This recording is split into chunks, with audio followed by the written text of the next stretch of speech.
ஹரஹர நம பார்வதி பதஜே ஹரஹர மகாதேவ. தென்னாருடைய சிவனை போற்றி, எந்நாட்டவர்க்கும் இறைவா போற்றி. சங்கடம் தீர்க்கும் சனி பகவானை மங்களம் பொங்க மனம் வைத்து அருள்வாய். சச்சரவின்றி சனீஸ்வரத் தேவே இஜகம் வாழ இன்னருள் தாதா. நீலாஞ்சன சமாபாசம் ரவிபுத்திரம் யமாக்ரஜம் ಛಾಯಾ மார்த்தாண்ட சம்பூதம் தம் நமாமி சனைಶ್ಚரம். காகத்வஜாய வித்மஹே ಖಡ್ಗஹஸ்தாய தீமஹி தன்னோ மந்த பிரச்சோதயாத். அன்பார்ந்த எங்களுடைய டிவோட்டினேஷன் தொலைக்காட்சி நேயர்களுக்கு உங்களுடைய ஜோதிட ஆச்சாரியர் ஜோதிட குரு சிவஸ்ரீ டி சரவணமாணிக்க சிவாச்சாரியர், முதல்வர் காஞ்சி காமகோட்டி பீடம் வேத சிவ ஆகம பாடசாலை குருகுலம் சங்கரமடம் காஞ்சிபுரம். அலைபேசி 9865098370 9865098370. அடியனுடைய பணிவான வணக்கங்கள் மற்றும் ஆசீர்வாதங்கள். நாம் நமது டிவோட்டினேஷன் தொலைக்காட்சியின் வாயிலாக தற்சமயம் காண இருக்கக்கூடிய பதிவு அப்படின்னு பார்த்தோம்னா, 2.5 ஆண்டுகளுக்கு ஒரு முறை ஒரு ராசியை விட்டு மற்றொரு ராசிக்கு பயிற்சியாகக்கூடிய சனி பகவானுடைய பயிற்சி. நான் முதல்ல ஒரு பதிவில் போட்டிருந்தேன். அதாவது இந்த 2025ஆம் ஆண்டு மட்டும்தான் 4 பயிற்சி நடக்குது. சனி பயிற்சி, குரு பயிற்சி, ராகு கேது பயிற்சி. பொதுவாக பார்த்தீங்கன்னா 9 கிரகங்கள் உங்களுக்கெல்லாம் தெரியும். நவகிரகங்கள் அப்படிங்கிறது 9. நவம்னா 9, கிரகங்கள்னால் குறிக்கிறது பிளானட்ஸ். 9 கிரகங்களுமே ஒரு ராசியை விட்டு மற்றொரு ராசிக்கு போயிட்டு வந்துட்டு தான் இருக்கும். கிரகங்கள்ங்கிறது நாம்பளும் வச்சுக்கலாம், ராசிங்கிறது வீடு. நமக்கெல்லாம் எப்படி எல்லாருக்கும் ஓன் ஹவுஸ் இருக்கோ அந்த மாதிரி கிரகங்களுக்கு வீடு அப்படின்னு சொல்லக்கூடியது தான் இந்த 12 ராசிகள். அப்போது நமக்கு வீடு இருக்குது அப்படிங்கிற காரணத்தினால நம்ம பிறந்ததிலிருந்து வாழ்நாள் முழுவதும் எல்லாரும் வீட்டுக்குள்ளேயே, ஐயோ என்னோடய வீடு நான் எங்கேயும் போக மாட்டேன்னு வீட்டுக்குள்ளே யாரும் தங்கி இருக்கிறதில்ல. எல்லோரும் பல வேலைகளாக வெளியில் போகிறோம், நல்லது கெட்டதுக்கு போகிறோம், அங்கேயும் இங்கேயும் அலையிறோம். அந்த மாதிரி இந்த கிரகங்களும் பார்த்திங்கன்னா அவங்கவுங்க ராசியிலேயே தங்க மாட்டாங்க. சூரிய பகவான் எடுத்துட்டால் சிம்ம ராசி அவருக்கு சொந்த வீடு, ஓன் ஹவுஸ், அதான் அவரோட வீடு. சந்திர பகவானுக்கு கடகராசி சொந்த வீடு. செவ்வாய்க்கு மேஷம் விருச்சிகம் சொந்த வீடு. புத பகவானுக்கு மிதுனமும் கன்னியும் சொந்த வீடு. குரு பகவானுக்கு தனுசு மீனம் சொந்த வீடு. சுக்கிர பகவானுக்கு ரிஷபம் துலாம் சொந்த வீடு. சனி பகவானுக்கு மகரம் கும்பம் சொந்த வீடு. இவ்வளோதான். அதாவது சூரியனுக்கு 1, சந்திரனுக்கு 1, 2, மற்ற வர 5 கிரகங்களுக்கு 2 2 10 12 ராசி முடிஞ்சது. ராகு கேதுகளுக்குன்னு தனியாக வீடு கிடையாது. அப்போதைக்கு பயிற்சியாக எங்கே இன்றைக்கி நான் இங்கே எக்கோடு இருக்கணும், இது எனக்கு சொந்த வீடு, நாளைக்கு இன்னொரு இடத்துக்கு போடுறேன், அது எனக்கு சொந்த வீடு, அப்படி வச்சுப்பாங்க. ராகு கேதுகளுக்கு தனியாக சொந்த வீடு அப்படிங்கிறது கிடையாது. எதற்காக நான் முதல்ல சொன்ன பாயிண்ட், இப்போ சொந்த வீடுன்னா இந்தந்த கிரகங்கள் இந்தந்த ராசியில் தான் தங்கி இருக்கும்னு நம்ம கற்பனை பண்ண முடியாது. நாம் வெளியில் அங்கேயும் இங்கேயும் போயிட்டு வர மாதிரி இந்த கிரகங்களும் அவங்கவுங்க ராசியை விட்டு மற்றொரு ராசிக்கு போயிட்டு வந்துட்டு இருப்பாங்க. அதற்கு பெயர் பெயர்ச்சி அப்படின்னு பேர். இதற்கு கால அளவுகள் அப்படிங்கிறது உண்டு. ஒரு கிரகம் ஒரு ராசியில் இவ்வளவு நாள் தான் தங்கும், நல்லா தெரிஞ்சுக்கணும். நாமளே இருக்கோம், ஒவ்வொருத்தருக்கும் ஒவ்வொரு வேலைக்கு ஒரு டைம் இருக்குல்ல. பொதுவாக ஒரு ஷாப்பிங் மாலுக்கு போகிறோன்னு வச்சுக்கலாம். நான் போனால் 1 ஹவரில் வந்துடுறேன், நீங்கள் போனால் 2 மணி நேரம், பக்கத்து வீட்டுக்காரன் போனால் 4 மணி நேரம், ஏற்று வீட்டுக்காரன் போனால் நாள் முழுவதும் பொழுதுபோக்குவான். ஒவ்வொருத்தரும் ஒரு வேலைக்கு ஒரு டைம் எடுத்துக்கிற மாதிரி இந்த கிரகங்களும் ஒவ்வொன்றுக்கும் ஒரு டைம் இருக்குது. ஒரு ராசியில் இவ்வளோ நாள் தான் இருக்கும், அப்புறம் அடுத்த ராசிக்கு போயிடும். அப்படி பார்க்கும் பொழுது சூரிய பகவான் 1 மாத காலம், தமிழ் மாதம் 1ஆம் தேதி வந்ததுனால் பயிற்சியாக அடுத்த ராசிக்கு வந்துடுவார். அடுத்ததாக பார்த்தீங்கன்னா சந்திர பகவான் வெறும் 2.5 நாட்கள் இருக்கிறதுலே மிக குறைவான பயிற்சியாகக்கூடிய கிரகம் சந்திரன். 2.5 நாளைக்கு ஒரு பயிற்சி. நல்லா யோசிச்சு பாருங்கள். சந்திராஷ்டமம் அப்படின்னு சொல்கிறாங்க புதுசாக. முதல்ல யாருக்கும் தெரியாது. எனக்கு நீ சந்திராஷ்டமடா, நான் யார்ட்டையும் பேசலடா அப்படின்லாம் சொல்கிறாங்க. எங்களை மாதிரி மீடியாவில் சொல்கிறத வச்சு தெரிஞ்சுட்டு எல்லோரும் தெரிஞ்சுக்கிறீங்க. சந்திராஷ்டமம்னா என்ன? சந்திரன் யாருன்னு பார்த்தீங்கன்னா மனோகாரகன், மாத்துருகாரகன் பேர். மனசுக்கும் தாயாருக்கும் அதிபதி சந்திர பகவான். அஷ்டமம்னா 8. சந்திர பகவான் நம்ம ராசிக்கு 8ஆம் இடத்துக்கு வரும்பொழுது என்ன ஆகும்னு பார்த்தீங்கன்னா மனோரீதியான மனக்குழப்பம், மனப்பதட்டம், எடுக்கக்கூடிய முடிவுகள் தெளிவாக இருக்காது. நம்ம பேசுகிறது என்னங்கிறது தெரியாது, தெரியாமல் வார்த்தையை விட்டுருவோம். அதனால் சண்டை, சச்சரவு, பிரச்சனைகள். அதான் சந்திராஷ்டமம். 2.5 நாளைக்கு ஒருக்கா பயிற்சி ஏறார். 2.5 நாளைக்கு ஒரு ராசியில் 2.5 நாள் தங்குறார். மேஷராசின்னா மேஷராசிக்கு 3 நட்சத்திரம் வரும். 2.5 நட்சத்திரம் ஒரு ராசி. அஸ்வதி, பரணி, கிருத்திகையில் பாதி. அப்போ 2.5 நாள் முடிஞ்சது. 2.5 நாளைக்கு அந்த ராசி மேஷராசி ஃபுல்லாக படிப்பார். ரிஷபராசிக்கு போயிட்டார்னா கிருத்திகையில் பாதி, ரோகிணி, மிருகசீரிஷம், இப்படி 2.5 நாளைக்கு ஒருக்கா பயிற்சி ஆகும் பொழுது ஒவ்வொரு ராசிக்கும் சந்திராஷ்டம்ங்கிறது மாறுது. செவ்வாய், புதன், சுக்கிரன் 45 நாள். அதிகப்படியாக ஒரு ராசியில் எப்படி மிக கம்மியாக குறைவாக சந்திரனை சொல்லணும், அதிகமாக சொல்லக்கூடிய கிரகம்னு பார்த்தோம்னா சனி பகவான். 2.5 வருஷம் சந்திரன் 2.5 நாள், சனி 2.5 வருஷம், எவ்வளோ டிஃப்ரெண்ட் பார்த்துக்குங்க. 2.5 வருஷம் ராசியில் தங்குறார். ராகு கேது 1.5 வருஷம் ராசியில் இருப்பார். குரு பகவான் 1 வருடம். சனி, குரு, ராகு, கேது இவங்க தான் அதிகமாக ஒரு ராசியில் தங்கி நன்மை தீமைகளை செய்யக்கூடியது. அதனால தான் பார்த்தீங்கன்னா எங்களை மாதிரி யூடியூப் இருக்கட்டும், மீடியா இருக்கட்டும், பத்திரிகை இருக்கட்டும், திருக்கோவில்கள் இருக்கட்டும், அதிகமாக கொண்டாடக்கூடிய விசேஷம்னு பார்த்தீங்கன்னா சனிப்பயிற்சி, குரு பயிற்சி, ராகு கேது பயிற்சி. இது நாளையை மட்டும் அதிகமாக மென்ஷன் பண்ணுவாங்க, ஸ்பெசிஃபிக்காக அதுக்கு முக்கியத்துவம் கொடுப்பாங்க. இதுக்கு வழிபாடுகளும் சரி, எல்லா டிவியும் போட்டி போட்டுன்னு இந்த பதிவை போடுறதும் சரி, இந்த நாளும். அதற்கு காரணம் அதிகப்படியான நாட்கள், அதிகப்படியான தினங்கள் ஒரு ராசியில் சஞ்சரித்து நன்மை தீமைகளை செய்யக்கூடியதுனால தான் இதுக்கு முக்கியத்துவம். அதில் நாம் இப்போ பார்க்க போகிறது அப்படிங்கிறது சனிப்பெயர்ச்சி. 2.5 ஆண்டுகளுக்கு ஒரு முறை ஒரு ராசியை விட்டு மற்றொரு ராசிக்கு போகக்கூடிய ஹையஸ்ட் அதிகமாக தங்கி நன்மை தீமைகளை செய்யக்கூடிய கிரகம் சனி பகவான். பொதுவாக ஒன்று சனி அப்படின்னா யாருன்னு தெரிஞ்சுக்கணும். சனி பகவான் அப்படின்னு எடுத்துனோம்னா சூரியபுத்திரன் சனி, சூரியனுடைய குமாரன், யமனுடைய தம்பி, மாந்தியினுடைய அப்பா. பொதுவாக அவரை சுற்றி இருக்கக்கூடிய வட்டாரங்களே ஒரு கெடுதல் செய்யக்கூடிய கிரகங்கள், ஒரு கெட்ட ஒரு அமைப்பில் தான் சனி இருப்பார். அதான் பயந்துக்கிறது, சனினா பயந்துக்கிறது. குரு பார்க்க கோடி நன்மை, குரு நல்லவர். எப்போவுமே குரு யாரையும் கெடுக்க மாட்டார், நன்மையை தவிர வேறு எதுவும் செய்ய மாட்டார். சனி அப்படி எடுத்துக்க முடியாது. சனி இருக்கிறதுலே ரொம்ப கொடூரமான கிரகம். அதாவது நானும் பார்க்க மாட்டார், நீங்களும் பார்க்க மாட்டார், அவருன்னு பார்க்க மாட்டார். தன்னுடைய வேலையை கரெக்டாக செய்ய. இப்போது யமன் எடுத்துக்கங்க, 33 கோடி தெய்வங்கள் உண்டு உலகத்தில். என்னடா அது இப்போ சனிப்பயிற்சி பலனை சொல்கிறேன்னு சொல்லிட்டு இவர் எதோ பேசிட்டு இருக்காருன்னு நினைக்கலாம். ஆனால் இதெல்லாம் தெரிஞ்சுக்க முடியாது. சில விஷயங்கள் கூர்ந்து கவனித்தால் மட்டும்தான் தெரிஞ்சுக்க முடியும். இல்லை நான் சனிப்பயிற்சி டாபிக்குள்ளே போயிருந்தேன்னா 2 ராசிக்கு பேசியிருக்கலாம். ஆனால் சனினா யாருன்னு தெரிஞ்சால் தான் அவர் என்ன பண்ணுவாருங்கிறது முதல்ல தெரியும். அப்போது யமன் அப்படிங்கிறவர் எடுத்துனோம்னா 33 கோடி தெய்வங்களில் அவர் ஒருத்தர். 33 கோடி தெய்வங்களில் இருக்கிற தெய்வங்கள் அவ்வளோதான். 33 கோடி தேவதா. நமக்கெல்லாம் எத்தனை சுவாமி பேர் தெரியும்? சிவன் கோயிலுக்கு போனால் ஒரு 10, பெருமாள் கோயிலுக்கு போனால் 10, முருகன் கோயிலுக்கு போனால், மீதி போனால் 30 சாமிக்கு மேலே யாருக்கும் தெரியாது. ஆனால் இருக்கிறது 33 கோடி தெய்வங்கள், 33 கோடின்னு சொல்லுவாங்க. அது பேரை சொல்கிறதுக்கே நமக்கு 1 வருஷம் ஆகும். அதில் பார்த்தீங்கன்னா எந்த சுவாமிக்கும் இல்லாத ஒரே ஒரு பேர் யமனுக்கு உண்டு. வேறு எந்த சாமியும் அப்படி சொல்லி கூப்பிட மாட்டாங்க. யமன்கிறது ஃபஸ்ட்டு. அதுக்கு பின்னாடி ஒரு வேடு வரும். என்ன வேடு? தர்மராஜான்னு பேர். யம தர்ம ராஜா. ஏன் அந்த பேர் வந்துச்சு? சிவனுக்கு இருக்கா, பெருமாளுக்கு இருக்கா, முருகனுக்கு இருக்கா, விநாயகருக்கு இருக்கா? ஏனென்றால் தர்மத்தை கரெக்டாக கடைபிடிக்கக்கூடியவர் யமன். யாராக இருந்தாலும் அந்த நேரம் வந்துருச்சுன்னா தூக்கிடுவார், பார்க்க மாட்டார். ஐயோ இவன் நமக்கு பூஜை பண்ணா, அவன் யாகம் பண்ணியிருக்கா, இவன் கோயிலில் பூஜை பண்ணுறான், இப்படிலாம் எந்த ஒரு நல்லதையும் பார்க்குவார், கெட்டதையும். அதாவது தன்னுடைய கடமையை சரியாக செய்யக்கூடிய குடும்பத்தில் பிறந்தவர்கள் யமனும் சனியும். அதனால தான் 2 பேரும் யமாகிரஜன். அக்ரஜன்னா அண்ணன் தம்பி. யமனுடைய சகோதரன் சனி. சனி பகவான் அப்படிங்கிறவர் 2.5 வருஷத்துக்கு ஒரு ராசியை விட்டு ஒரு ராசிக்கு போகிறார்.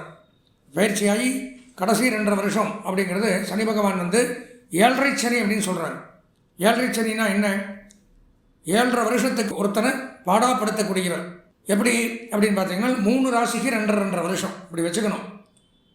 இப்போ சனி பகவான் எந்த ராசிக்கு போகிறார் அப்படிங்கிறத பார்க்கணும். அதாவது 2025ஆம் ஆண்டு, நல்லா தெரிஞ்சுக்கணும்.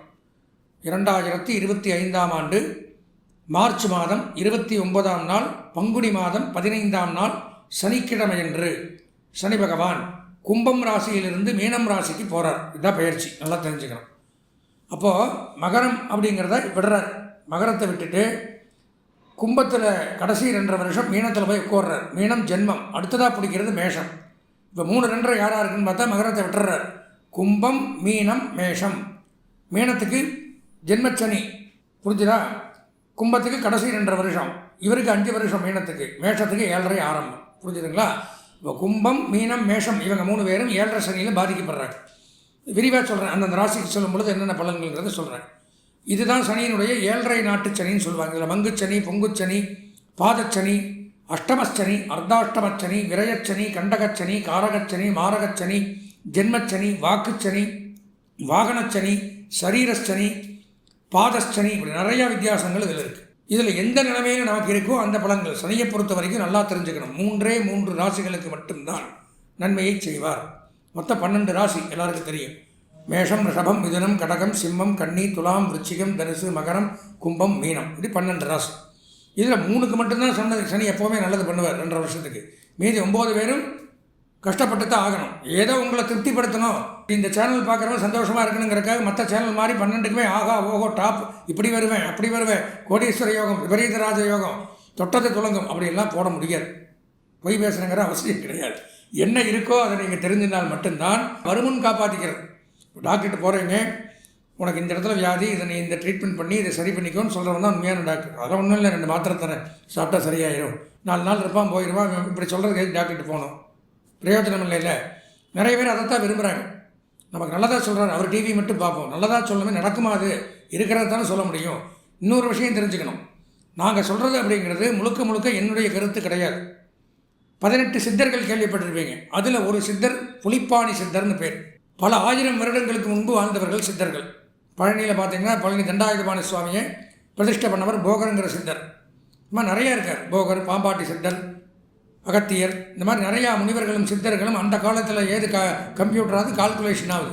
நாளானிக்கு வளவரன்னு நீங்கள் சொல்கிறோன்னா இவன் பஞ்சாங்கத்தில் அன்றைக்கே எழுதி வச்சுட்டாங்க. வாக்கிய பஞ்சாங்கம்னு ஒன்று, திருக்கணித பஞ்சாங்கம். நாம் பார்க்குறது இப்போ கால்குலேஷன், திருக்கணிதம். கால்குலேஷனுக்கு தான் கணிதம், மேக்ஸ். வாக்கியங்கிறது நம்மளை மாதிரி வாழ்ந்த முன்னோர்களும் ரிஷிகளும் டைரெக்டாக அவங்க ஞானத்தில் உதித்து எழுதி வச்சுட்டு போனது வாக்கிய பஞ்சாங்கம். அப்படி அவங்க எழுதி வச்சுட்டு போன அரிச்சுவடிகளும் நூல்களிலும் இருந்து இந்தந்த கிரகம் இந்தந்த இடத்துல இருந்தால் இன்னதான் நடக்கும் அப்படிங்கிறது தான் நான் நூல்களில் இருந்து விளக்க உரையாக எழுதின்னு வந்து தான் இந்த சனிப்பயிற்சி பலன்களை உங்களுக்கு சொல்கிறோம். அப்போ இது 100க்கு 100 உண்மை தான். அதனால் இதில் நன்மை தான் நடக்குன்னா நன்மை, தீமைனா தீமை தான். உங்களை சந்தோஷப்படுத்துறதுக்காக கெட்ட கிரகம் அஷ்டமச்சனி இருக்கிறவன் சூப்பராக இருப்பான், மகாராஜாவாக ஆயிடுவான், தேர்தலில் ஜெயித்து பிரைம் மினிஸ்டர் ஆகிடுவான்னு நான் இல்லாத சொல்ல முடியாது. ஆனால் சொன்னால் தான் சேனல் ஓடும், அதையும் ஒத்துக்கிறேன். அப்படி சொல்ல வேண்டிய அவசியம் கிடையாது. எதற்காக இந்த நிகழ்ச்சியை நடத்துகிறோன்னா உண்மையை நீங்கள் தெரிஞ்சுக்கணும், அதன் பிரகாரம் நீங்கள் உங்களை பாதுகாத்துக்கணும் அப்படிங்கிற ஒரே ஒரு விஷயத்திற்காகத்தான் இந்த நிகழ்ச்சியை நாங்கள் உங்களுக்கு நடத்துகிறோம். அப்படி பார்க்கும்பொழுது சனி பகவான் அப்படிங்கிறவர் 2.5 ஆண்டுகளுக்கு நான் சொன்ன மாதிரி 3 ராசிகளுக்கு நன்மையை செய்வார். மீதி இருக்கக்கூடிய ராசிகள் யார் யார் எச்சரிக்கையாக கவனமாக பரிகாரங்கள் பண்ணிக்கொள்ளணுங்கிறத பற்றி தான் இந்த ஹெட்டிங்காக நான் பேசிகிட்டு இருக்கேன். இந்த சனிப்பயிற்சி நடக்கிறதுங்கிறது 2.5 வருஷம் கழிச்சு இப்போ நடக்குது. அதாவது 2025 1 வருஷத்துக்கு ஒருக்காக நடக்கக்கூடிய குரு பயிற்சி 2025 வரும். 1.5 வருஷத்துக்கு ஒருக்காக நடக்கக்கூடிய ராகுகேது பயிற்சி 2025 வருது. அதே ஒரு மிராக்கள். 2025 4 பயிற்சியும் நடக்கிறதுனால பலவிதமான மாற்றங்கள் அப்படிங்கிறது எல்லா ராசிக்கும் நடக்க இருக்குது. அதில் சனி முக்கியத்துவம் வாய்ந்தவர். நான் சொன்ன மாதிரி அதிக வருஷம் இருக்கிறதுனால முக்கியமாக கருதப்படக்கூடிய ஒரு கிரகம். அப்பேற்பட்ட கிரகம் அப்படிங்கிறவர் சனியும் நல்லவர் தான், கொடூரமானவர் கிடையாது. இருந்தாலும் அவர் வேலையை அவர் கரெக்டாக செய்வார். எப்போவே நல்லவனை கண்டால் யாருக்கும் பிடிக்காது. நேர்மையான அதிகாரி யாருக்கும் பிடிக்காது. லஞ்சம் வாங்குகிற அதிகாரின்னா அவருக்கு 100 ரூபா கொடுத்தா காரியமாயிடுவான் நான் சொல்கிறேன் அப்படிங்கிறவனா பிடிக்கும். நேர்மையாக இருக்கிறவங்க பார்த்தீங்கன்னா தூக்கி அடிச்சுட்டே இருப்பாங்க, ஒரு இடத்துல நிலையாக இருக்க முடியாது. அப்படி நேர்மையானவர் தான் சனி பகவான். அதனால் அவர் நல்லதும் பண்ணுவார், தீமையும் செய்வார். ரெண்டுமே நம்ம ஏற்றுக்கணும். இது வரும் காலகட்டத்தில் நம்ம அனுபவிக்கக்கூடிய அமைப்பை நம்ம உண்டாக்கிக்கணும். அப்பேற்பட்ட இந்த சனிப்பயிற்சி அப்படிங்கிறது வருகிற 2025 ஆண்டு மார்ச் மாதம் 29ஆம் நாள் நடைபெற இருக்கிறது. கும்பராசியிலிருந்து மீனராசிக்கு போகிறாரு. அது சமயம் 12 ராசிகளுக்கும் என்னென்ன நன்மை தீமைகள் அப்படிங்கிறத நம்ம பொதுவாக தான் இந்த நிகழ்ச்சியில் பார்க்க இருக்கிறோம். முதலாவதாக புலிப்பாணி சித்தர் அப்படிங்கிறவர் பொதுவாக என்ன பாடல்களில் குறிப்பிட்டிருக்கார் அப்படிங்கிறத பார்த்துட்டு விரிவாக நம்ம 12 ராசிகளுக்கு உண்டான பலாபலங்களையும் பரிகாரங்களையும் தெளிவாக பார்ப்போம். அன்பார்ந்த எங்களுடைய தொலைக்காட்சியின் புனர்பூசம், பூசம், ஆயில்யம் ஆகிய நட்சத்திரத்தில் பிறந்த கடகராசி நேயர்கள் தங்களுக்கு வருகின்ற 29/3/2025 அன்றைய தினம் 2.5 ஆண்டுகளுக்கு ஒரு முறை ஒரு ராசியை விட்டு மற்றொரு ராசிக்கு பெயர்ச்சியாகக்கூடிய கிரகம் அப்படின்னு பார்த்தீங்கன்னா சனி பகவான். அதிகப்படியாக ஒரு ராசியில் தங்கி என்ஜாய் பண்ணி ஜாலியாக வச்சு செஞ்சுட்டு போகிறதுங்கிறது இவர் தான். 2.5 வருஷம், மற்றதெல்லாம் கம்மி தான், மற்ற கிரகங்கள் எல்லாம். அப்போ அந்த 2.5 வருஷம் முடிஞ்சு கும்பராசியிலிருந்து மீனராசிக்கு கால் எடுத்து வைக்கிறார். அடுத்த 2.5 வருஷம் அங்கே ஸ்டே பண்ணுறது. அப்போது இந்த மீனராசிக்கு வரும்பொழுது கடகராசியான நமக்கு என்ன நன்மை தீமைகளை செய்ய போகிறார் அப்படிங்கிறது தான் இந்த பதிவில் பார்க்குறோம். பார்க்குறதுக்கு முன்னாடி கடந்த 2.5 வருஷம் பார்த்திங்கன்னா உங்களுக்கு இந்த 8ஆம் இடம் அப்படின்னு சொல்லக்கூடிய அஷ்டமச்சனி அப்படின்னு படாத பாடு. இவ்வளோதான் வேதனை, ஹையஸ்ட் வேதனை, இதுக்கு மேலே கிடையாது, லாஸ்ட்டு தான். எப்படி ஜட்ஜ்மெண்ட்டில் தண்டனை, தூக்கு தண்டனை, மரண தண்டனை தான் லாஸ்ட், அதுக்கு மேலே தண்டனை இல்லைங்கிறாங்களோ அந்த மாதிரி இவ்வளோதான் வேதனை, இவ்வளோதான் கஷ்டம், இதுக்கு மேலே இதை அனுபவிக்க முடியாது. அந்த அளவு கஷ்டங்கள் 8ல் சனி வரும்பொழுது கொடுப்பார். அஷ்டமச்சனின்னு பேர். அலைச்சல், வேதனை, துன்பம், கஷ்டம், சங்கடங்கள், உடல் உபாதை, வீட்டில் யாரோ ஒருத்தருக்கு மருத்துவ செலவு, கடன் தொல்லைகள், இங்கே வாங்கி அங்கே கொடுக்குறது, அங்கே வாங்கி இங்கே கொடுக்குறது, இன்னொருத்தர் கேள்வி கேட்டால் பக்கத்தில் வாங்கி அவனை செட்டில் பண்ணுறது, அவன் கேட்கும்போது இங்கே வாங்கி, இப்படியே ரொட்டேஷன்லேயே ஒன்றும் நிம்மதி இல்லாமல் ஒவ்வொரு செலவாக மேனேஜ் பண்ணி வாகன விபத்து இதில் தன்னுடைய சொந்த இடுப்பு கால் மூட்டு எலும்பு வலி நம்ம உடம்பு பார்க்காம சுற்றி இருக்கிறவங்க மனைவி மக்கள் தாயார் தகப்பனார் சகோதரருக்காக உழைக்கிறது, நம்ம நேரத்துக்கு சாப்பிட முடியாது, நேரத்துக்கு தூங்க முடியாது, இந்த மாதிரி எடுத்தீங்கன்னா 1லிருந்து 100 வரைக்கும் 1000 பிரச்சனை சொல்லலாம் 24 மணி நேரத்தில். அத்தனையும் அனுபவித்து கொண்டிருக்கிற தங்களுக்கு 9ஆம் இடத்துக்கு சனி வரும் பொழுது இது நன்மைன்னு சொல்ல முடியாது. இருந்தாலும் 8ஆம் இடத்துல பட்ட கஷ்டத்தை பட வேண்டாம், அவ்வளவு துன்பங்கள் இருக்காது. அதில் கொஞ்சம் ரெமெடி கிடைக்கும். என்ன சொல்கிறார் புலிப்பாணி சித்தர் அப்படின்னு பார்த்தோம்னா, இதெல்லாம் நான் சொல்கிற பலன் இல்லை, நம்ம முதல்ல சொல்கிற மாதிரி சித்தர்கள் எழுதி வச்சுட்டு போன பாடல்களில் இந்தந்த இடத்துல இருந்தால் இன்னென்ன நன்மைகள் அப்படின்னு எழுதியிருக்காரு. 9ஆம் இடத்திற்கு சனி பகவான் வரும்பொழுது 12, 7, 8 ஒன்பான் 10, 5, 4, 2, 1 தான் சனியனே இருந்தால் நஷ்டம் ஏற்படும். நஷ்டம், பொருள் சேதம் உண்டாகும். அதே மாதிரியே தனம், உடல் ஆரோக்கியம் குறைவாகும், பொருளாதாரத்துக்கு சேமிப்புக்கு குறையும். தாயார் உடல் நலத்திற்கு கேடு. அம்மா இருந்தால் அம்மாவுக்கு மருத்துவ செலவு, ஆரோக்கியத்திற்கு கேடு, புதியதொரு நோய் வருதல், மருத்துவ செலவு, இந்த மாதிரிலாம் ஏற்படுத்துகிறார்.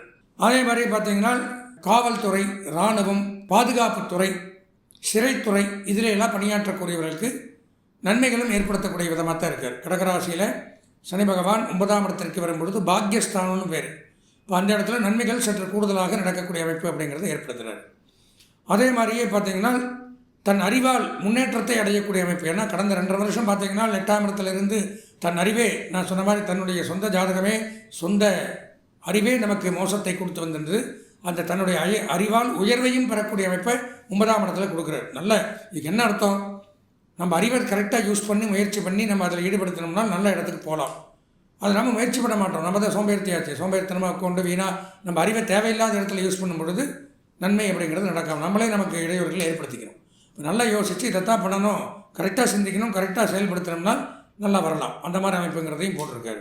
புதிய வீடு வாங்குதல், மனை, மாடு, கன்று, பசுக்கள் வாங்கக்கூடிய யோகம் அப்படிங்கிறதையும் போட்டிருக்கார். இந்த 9ஆம் இடத்துல சனி வரும் பொழுது கடகராசிக்கு 9ஆம் இட சனி சொல்ப தனலாபம், அதாவது அதிகமாக தனம் வராது, சொல்ப தனலாபம், வேலைக்கு தகுந்த உழைப்புக்கு தகுந்த ஊதியம். நீங்கள் நினைக்கிற மாதிரி பல பிளான் 8ஆம் இடத்துல இவ்வளோ கஷ்டப்பட்டுட்டோம், இதில் வீடு வாங்கிடுவோம், அதை பண்ணிடுவோம், இது செட்டில்மெண்ட் பண்ணிடலாம், இங்கெங்கே ஃபிக்ஸ்டு பண்ணிடலாம், இப்படியெல்லாம் நினச்சா நடக்காது. சாப்பிட்றதுக்கு அன்றாட வாழ்க்கைக்கு அளவாக என்ன உண்டோ அதை செஞ்சு கொடுப்பார். எந்த பிரச்சனையும் இல்லை, அளவான ஒரு தனலாபம் அப்படிங்கிறது ஏற்படுது. பிதிருவழி சொத்து, தகப்பனாருடைய சொத்துக்கள் தாராளமாக கிடைக்கக்கூடிய அமைப்பு அப்படிங்கிறது உண்டாகுது. தகப்பனார் இருந்தால் தகப்பனாருக்கும் உடல்நலக்கேடு, அவருடைய சொத்து வரும், கவலைப்பட வேண்டாம். மாதாபிதாவுடைய வாழ்நிலை கொஞ்சம் மந்தம், தாயார் தகப்பனாருடைய வாழ்க்கையும் கொஞ்சம் பின்னடைவு ஏற்படும் அப்படிங்கிறத போட்டிருக்கார். மந்தமான சூழ்நிலை. உத்தியோகத்தில் பயந்து பணியாற்ற வேண்டியது இருக்கும்.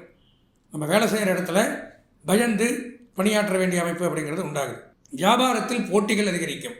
என்ன வியாபாரம் பண்ணினாலும் போட்டிகள் அப்படிங்கிறது அதிகரிக்கும்.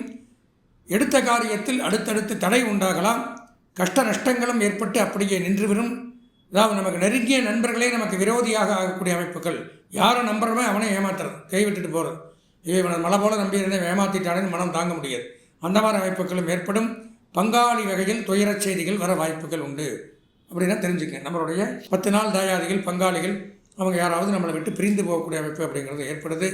பொதுவாக கடகராசி அப்படின்னு பார்த்தோம்னா கடந்த 2.5 ஆண்டுகள் பட்ட வேதனைகளும் கஷ்டங்களும் இந்த ஆண்டு பட வேண்டியதில்லை. 9ஆம் இடத்துக்கு மீனத்துக்கு வர்றதுனால வெளிநாடு போகக்கூடிய அமைப்பை கொடுக்குறார். திரைக்கடல் ஓடியும் திரவியம் தேடு அப்படின்னு சொல்லுவாங்க. திரவியம்னா பொருள், திரைக்கடல் அதாவது ஆழமான அந்த அலையோடு வரக்கூடிய கடலுக்கு பேர் திரைக்கடல்னு பேர். இந்த கடலை தாண்டி அடுத்த நாட்டில் போய், அயல் நாட்டில் போய் ஏற்றுமதி இறக்குமதி தொழில், அந்நிய செலாவணி, பங்கு வர்த்தகம், ஷேர் மார்க்கெட்டிங், இந்த மாதிரி தொழிலில் ஈடுபடுறது, ஆன்லைன் பிஸ்னஸ் பண்ணுறது. சில பேர் பார்த்தீங்கன்னா இங்கே தான் இருப்பான், இந்தியாவில் இருக்கிறது, தமிழ்நாட்டில் இருக்கலாம், இந்தியாவில் இருக்கலாம். அவன் செய்யக்கூடிய வேலைன்னு பார்த்தீங்கன்னா வெளிநாட்டுக்கு தான் வேலை செஞ்சுட்டு இருப்பான். அவனுக்கு சம்பளம் வர்றது அப்படிங்கிறது வெளிநாட்டில் இருந்து தான் வரும். அந்நிய தேச சம்பளத்தில் இங்கே வாழ்ந்துட்டு இருப்போம். அதுவும் வெளிநாடு போனதுக்கு சமானம் தான், நல்லா தெரிஞ்சுக்கணும். அயல்நாட்டு யோகம், வெளிநாடு போகக்கூடிய அமைப்பு, வெளிநாட்டிற்காக வேலை செய்யக்கூடிய அமைப்பு, இந்த மாதிரி அமைப்புக்கெல்லாம் இந்த கடகராசிக்கு இப்பொழுது ஏற்படும். கண்டிப்பாக திருமண யோகம், ஏன்னா குரு வீட்டில் சனி 9ல் திருமண யோகம் அப்படிங்கிறது உண்டாகுது. திருமண பிராப்தி ஏற்படுது. வம்சவிருத்தி, குழந்தை பாக்கியம் உண்டாகும்.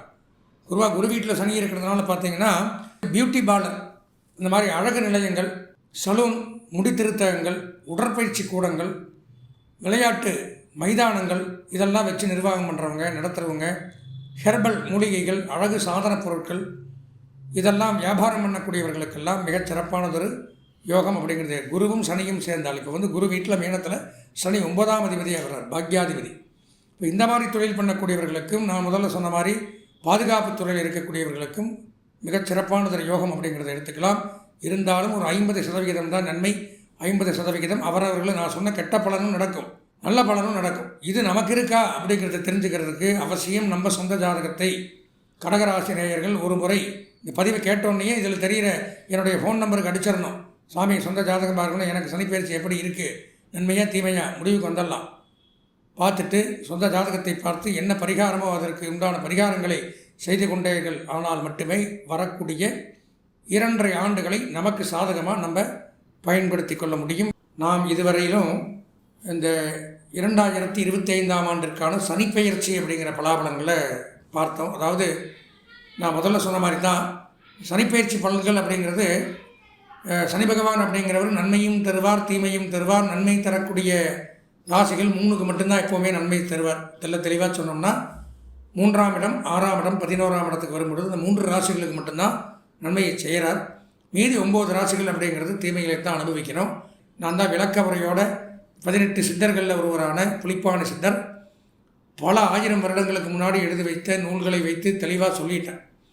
அதனால் இதில் பிரச்சனை இருப்பவர்கள், பரிகாரம் பண்ண வேண்டிய ராசிக்காரர்கள் அப்படிங்கிறவங்க அவசியம் இந்த பரிகாரங்களை பண்ணிக்கணும். ஏன்னா நாம் இதில் பார்க்கறது அப்படிங்கிறது பொதுவான பலன்கள் தான். ஒரு ராசி எடுத்துட்டா அதில் பல கோடி பேர் இருப்பாங்க. இப்போ எல்லாத்துக்கும் இப்போ 10 வருடம் ஒரே மாதிரி நம்ம கையிலே இருக்கிறதில்ல. அதே மாதிரி மீனராசியிலே ஒருத்தர் பிரைம் மினிஸ்டராக இருக்கலாம், ஒருத்தர் சாதாரண நிலைமையில் இருக்கலாம், ஒருத்தர் கோடீஸ்வரனாக இருக்கலாம், ஒருத்தர் அன்றாட ஆகாரத்துக்கே கஷ்டப்படலாம். அவனும் மீனராசி.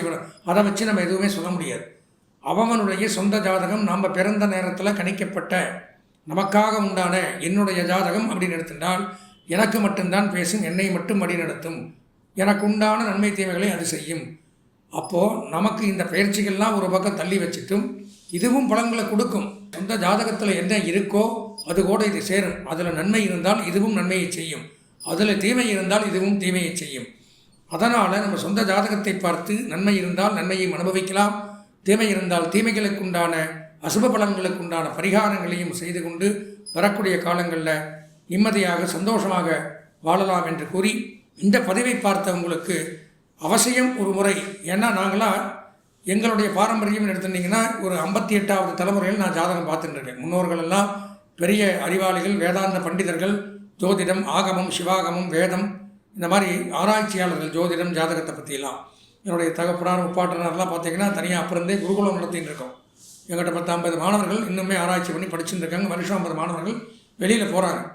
அப்போ இந்த மாதிரி எதற்காக சொல்கிறோம்னா, ஜாதகம் அப்படிங்கிறது பெரிய கடல். அதில் வந்து ஒரு துளி விஷம் இருந்தாலும் கடலை விஷமாயிடும். அப்போ நம்ம ஜாதகத்தில் சில நன்மைகளும் இருக்கலாம், தீமைகளும் இருக்கலாம். அவைகளை நம்ம தெளிவாக ஆராய்ந்து பார்த்தால் மட்டும்தான் நம்ம 100க்கு 100% நமக்கு இந்த நன்மைகள் நடைபெறுங்கிறத தெரிஞ்சுக்கலாம். எனவே நீங்கள் அவசியம் ஒரு முறை உங்கள் சொந்த ஜாதகத்தை இந்த என்னுடைய தொலைபேசி எண்ணான 9865098370 அப்படிங்கிற எண்ணுக்கு அனுப்பி வையுங்கள். தரமான முறையில் தெளிவாக முழுதாக தங்களுக்கு என்ன தேவையோ அந்த மாதிரி நாங்கள் பார்த்து எடுத்து உரைக்க தயாராக இருக்கிறோம். அதை பார்த்து அதில் வரக்கூடிய பரிகாரங்களை செய்து கொண்டு இன்று மட்டுமல்ல வாழ்நாள் முழுவதும் நன்மைகளை மட்டுமே அடைய எல்லாம் வல்ல எம்பெருமானை, சிவபெருமானை, பார்வதி பரமேஸ்வரனை, லட்சுமி நாராயணரை பிரார்த்தனை செய்து ஆசீர்வதித்து வாழ்த்து விடைபெறுகிறேன். நன்றி, வணக்கம்.